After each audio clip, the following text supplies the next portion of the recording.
This is probably the most Marine Corps story I've ever heard in my entire life, and there's absolutely no way that it's been embellished. Like a lot. Ladies and gentlemen, we've already talked about the Marine Corps' most famous animal hero, Sergeant Reckless, the horse that was adopted by the Marines during the Korean War that would go on to become the hero of Outpost Vegas and the first horse to ever partake in a Marine Corps amphibious landing. But before Sergeant Reckless, the Marine Corps had another hero from the animal kingdom that partook in multiple amphibious landings in the Pacific theater of World War II. Today we're talking about Sergeant Seawash, aka the Devil Duck. But first, a word from our sponsor. This video is brought to you by Delete Me. Delete Me is an online subscription service. It's a very straightforward, simple business. You give them money, they get rid of your personal information off the internet. Okay, look, here's the deal. Somehow, some way, your personal information is on the internet. Your name, your spouse's name, your parents' name, your address, your last 5 addresses, your phone numbers, and all of your emails are all sitting in some data broker's bank, and they're selling that information for money. But the good news is that these data brokers are legally required to delete your information if you submit an opt-out request. And that's where Delete Me comes in. They will go to all the big data brokers and automatically submit opt-out requests on your behalf, and you don't have to do anything. And I know what you're thinking, because I thought the same thing. I don't want to give all my personal information to Delete Me either, because that just seems counterproductive. Okay, here's the thing with that. You don't have to give them all your private information. You can literally give them your name and your email address. You can give them more information if you want, but really all they need is your name and email, and then you come back a few days later and they just start asking you a bunch of yes or no questions. By using just your name and email, they'll search through all the data banks and figure out who you are, and they'll ask you a bunch of weird questions like, is this your dad? Is this your mom? Is that a relative? Is this your address? Did you used to live here? Did you grow up at this address? Is this your phone number? Is this your email? They know all of this information just by you giving them your name and email, using all the information that these data brokers have. And then you just let them know, yes, that's me, and then they will delete all that information for you. A couple days after that, they're going to send you a report. Here was mine. Over 70 data brokers had my information, and there were 489 listings where that information was for sale, and Delete Me submitted opt-out requests for all of them. Now, those data brokers are probably going to be able to get my information again, but Delete Me is constantly going to be searching for my info and automatically submitting the requests as soon as those listings pop up. Go check out Delete Me. I'll have a link and a discount code down below. Let's get back to the video. Our story begins in 1942 as the 2nd Marine Division is currently in New Zealand gearing up to go into combat against the Japanese in World War II. And like all great military stories, it totally happened. It begins in a bar with a bunch of Marines drinking. And as is tradition with the military drinking at a bar, there are conflicting reports as to what actually happened. According to the Marine Corps, the Marines went out to a local bar in New Zealand. They then started drinking with the locals, and they all had a great, very professional, cordial time where they all drank a very appropriate amount of alcohol, potentially even a Surgeon General recommended amount. And then none of the Marines went out and hooked up with any of the local women. And if they did, hypothetically, which they didn't, but if they did, it would have been strictly in the missionary position, and the Marines would have used protection. Now, while they were at the bar, there was also a raffle. And apparently, a bunch of the Marines bought these tickets for this raffle, and one of the Marines by the name of Sergeant Francis Fagan ended up winning the raffle. Now, the grand prize for this raffle at a bar in New Zealand was apparently a duck. And that's what the Marine Corps says happened. Now, according to the other sources, mostly the personal accounts of the Marines that were actually there, and quite frankly, common sense, says that the Marines were at this local bar partying their faces off like they were about to go into the biggest armed conflict the world has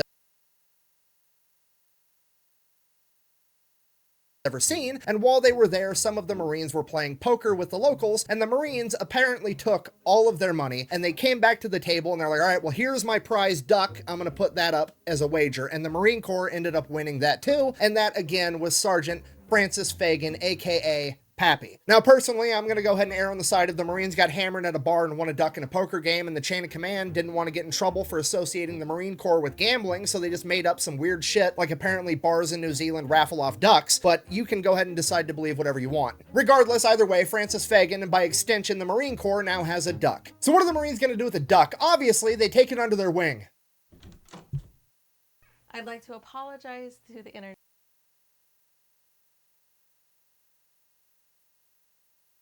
for making you a dad. I mean, to be fair, that is true. I kind of turned her into a bodybuilder for like 18 months between the 2 kids. Wow. Ha! Interrupting my history time. Sorry about that. Anyways, the Marines pretty much immediately teach this duck how to drink beer, which I know what you're thinking. That's probably not very healthy for the duck, but to be fair, there are worse vices to have. I mean, he could get addicted to quack. I'm sorry. I'm done. Okay, I'm done with the dad jokes. That joke was foul.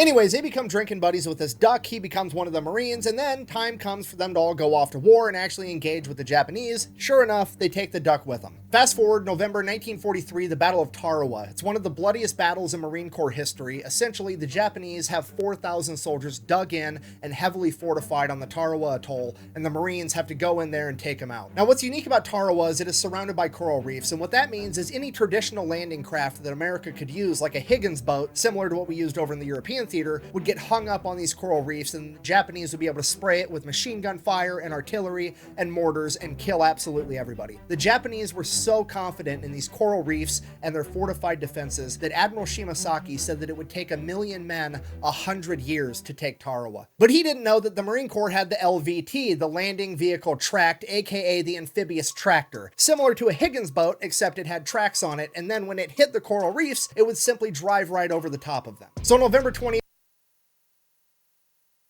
1943 at 3 a.m. under the cover of darkness, 18,000 Marines and one duck would load into their salamander tractors as they prepared to launch their amphibious landing at the quack of dawn. As dawn broke, the Japanese soldiers watched in horror as the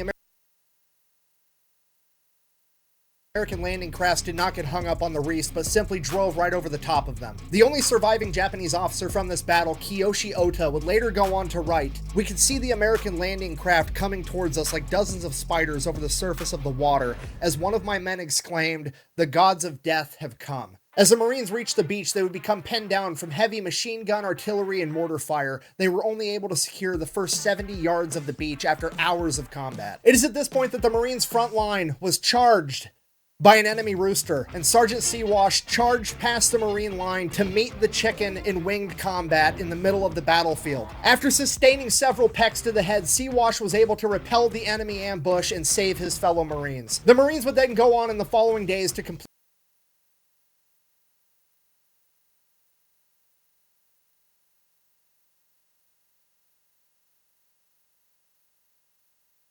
completely take over the island. The Japanese believed that it would take 1,000,000 men 100 years. In reality, it took 18,000 Marines and one devil duck 72 hours. For sustaining multiple peck wounds on the battlefield, the Marines tried to get Seawash the Purple Heart. Unfortunately, that wasn't going to work out, but the chain of command still cited Seawash for bravery on the battlefield. That citation, written by Lieutenant Colonel Presley M. Brexley, is as follows: "For courageous action and wounds received on Tarawa and the Gilbert Islands, November 1943, with utter disregard for his own personal safety, Seawash, upon reaching the beach without hesitation, engaged the enemy in fierce combat, namely one rooster of Japanese ancestry, and though wounded on the head by repeated pecks, he soon routed his opposition. He then refused medical aid until all wounded members of his section had been taken care of first." Seawash and his fellow Marines would then see battle again at the Battle of Saipan, also known as the D-Day of the Pacific. However, allegedly due to some intel, there would be no enemy poultry on the beach, so Seawash's services were no longer needed, and he would remain on the boat for the initial 3 days of the battle. After that, he would go ashore and support his fellow Marines. At the conclusion of the Battle of Saipan, the Marines had gained valuable intel regarding the neighboring island of Tinian, and they would immediately launch another attack to gain that island as well, and this time, the Devil Duck would partake in the amphibious landing. From there, he would identify an enemy duck that he would engage in build combat until forcing it to finally retreat. A couple of days after that, the Marines would take the island entirely, and shortly after that, Sergeant Seawash would lay an egg. Apparently, Seawash and the other duck I mentioned a minute ago were doing a little bit more than just fighting. Either way, at this point, the Marines now realize that Sergeant Seawash is in fact a girl, to which they're like,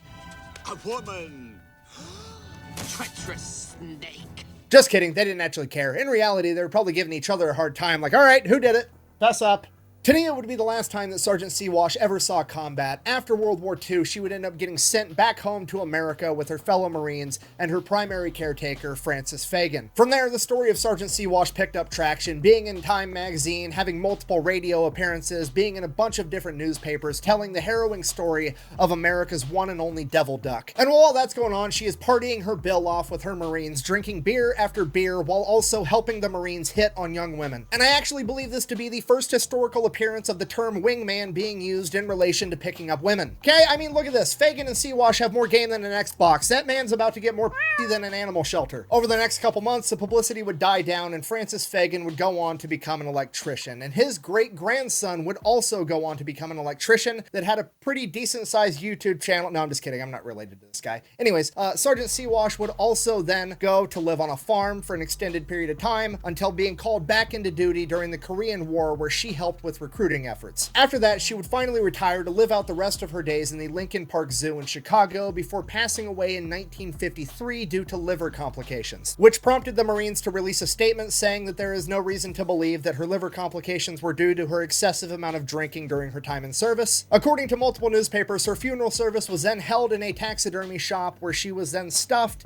and currently resides in the National Museum of the Marine Corps in Triangle, Virginia. So in conclusion, this has been the totally real, 100% not embellished whatsoever story of Sergeant Seawash, aka America's Devil Duck. That time the Marine Corps won a duck in a poker game, taught it how to drink beer, then took it to multiple amphibious landings in the deadliest battles of World War II, kept it alive the entire time to bring it back home so they could use it to hit on women, and I think it is the most Marine Corps thing that has ever happened, and if I'm wrong, you can tell me down below, and if your story's better, I'll do a video on that too. Thank you for watching. Best way to support the channel is go buy some merch over at thefatelectrician.com. Quack bang out.